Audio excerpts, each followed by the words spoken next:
going to go to the question from Teresa, because I can understand how, from the perspective of a lot of the causes we support, so we support a lot of small charities and social enterprises through our voluntary activity in the volunteering platform. And a lot of them are doing worthwhile work, but are pretty small and anonymous as organizations. And so in a sense, you know, they've got the substance, but they don't have the sizzle, or they haven't thought about the contribution that they're making through the lens of marketing. So, you know, what advice would you give a really small cause that is a perfect candidate for your approach because they don't have an advertising budget?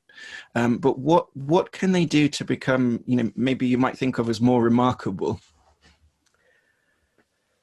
Okay, so what does it mean for something to be remarkable? It doesn't mean you have a gimmick, and it definitely doesn't mean you have sizzle. Sizzle doesn't work for me. What it means to be remarkable is that someone will benefit by talking about you. Consider the difference between a hairdresser and a massage therapist before the pandemic.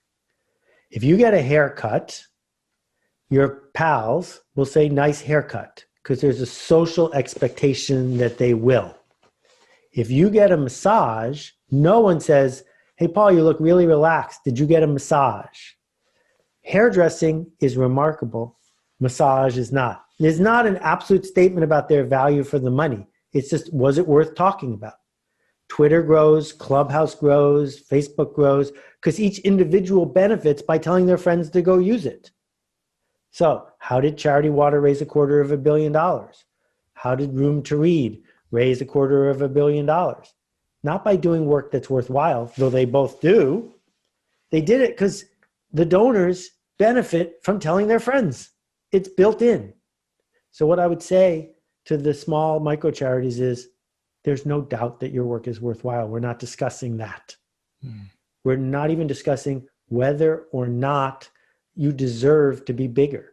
What we're saying is, are you willing to invest the cycles and, quote, pay the price to become the sort of organization that does get bigger? Because it's not based on whether it's worthwhile.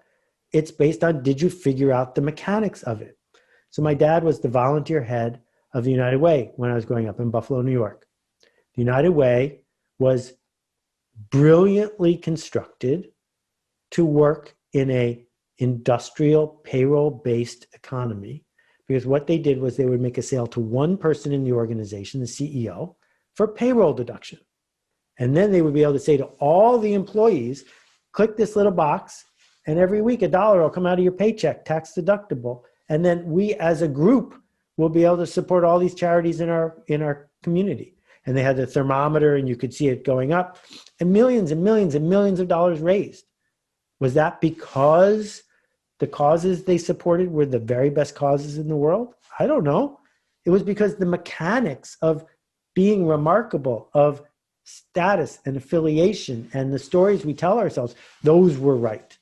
So here's what you're not allowed to do. You're not allowed to say, I worked really hard for this cause is worthwhile, therefore we deserve your time and money.